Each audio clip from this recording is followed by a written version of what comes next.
কেউ বলে যে এই সরকারের দেহটা অন্তর্বর্তী হলেও মনটা নাকি জামাত, সেই মনে দুর্নীতি ঢুকলো কি করে? দেখেন, যে কারো বিরুদ্ধে যখন আপনি দুর্নীতির অভিযোগ করবেন তখন আপনাকে স্পেসিফিক বলতে হবে যে কি করাপশনের কথা আপনি বলছেন। পত্রপত্রিকাতে দেখতে পাচ্ছি যে কোন উপদেষ্টার পিএস ছিলেন, কে কি করেছেন, তাকে সাসপেন্ড করা হয়েছে। এটা বাংলাদেশ থেকে দুর্নীতি তো আপনি হঠাৎ করে দূর করতে পারবেন না। দুর্নীতিটা এখানে ingrained, it started from the root level ending up to the highest level. এটা প্রসেসের মধ্যে করাপশন আছে। আমরা কোর্টে কাজ করি, নিম্ন আদালতে দেখেছি, উচ্চ আদালতে দেখেছি, প্রসেসের মধ্যেই করাপশনটা ইনগ্রেইন।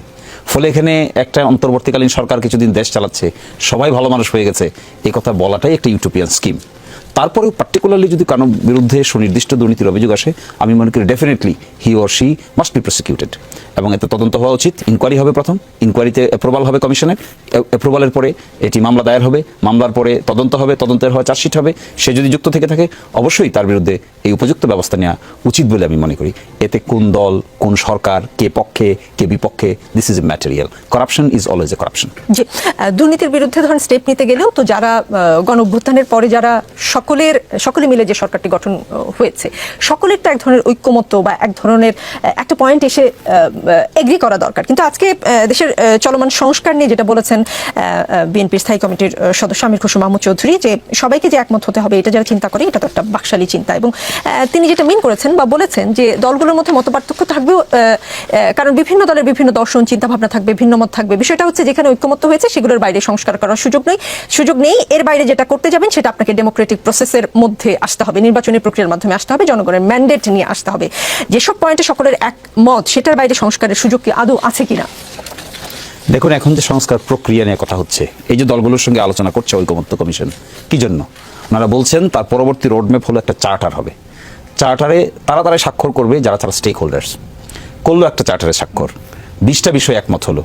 2বারের বেশি প্রধানমন্ত্রী হতে পারবে কি পারবে না, আমরা একমত হলাম, সকল দল একমত হলো 2বারের বেশি হতে পারবে না, অথবা 3বারের বেশি হতে পারবে না লাইফ টাইম, অথবা আমরা উচ্চ কক্ষ নিম্ন কক্ষ বিশিষ্ট পার্লামেন্ট হবে, এটাতেও একমত হওয়া গেল, অথবা একজন ব্যক্তি একই সাথে 2টো কনস্টিটিউশনাল পোস্ট হোল্ড করতে পারবে না, এটার সঙ্গেও একমত হলো কিংবা হলো না। এই যে একটা চার্টারে যদি 20-25টা পয়েন্ট থেকে থাকে, এই চার্টারটা সবাই স্বাক্ষর করে, তাহলে কি সংবিধান সংশোধন হয়ে গেল? Major question, important question. BNP কি বলছে? যে চার্টারে আমরা সিগনেচার করব, যেগুলোতে একমত হবে সেখানে সিগনেচার করব, তারপরে পার্লামেন্ট ইলেকশন হবে, অতীতের সিস্টেমে পার্লামেন্ট ইলেকশন হবে। এই অতীতের সিস্টেমে যারা মেজরিটি পাবে, 2/3 মেজরিটি পাবে, তারাই এসে কনস্টিটিউশনাল অ্যামেন্ডমেন্ট করবে, বাকিরা কনস্টিটিউশনাল অ্যামেন্ডমেন্ট করতে পারবে না। এখন প্রশ্ন, এখন আমরা চার্টারে যেগুলোতে একমত হলাম, ইলেকশন হলো, 2/3 মেজরিটি বিএনপি পেল না, তাহলে কে করবে এটা? কে হবে অপোজিশন?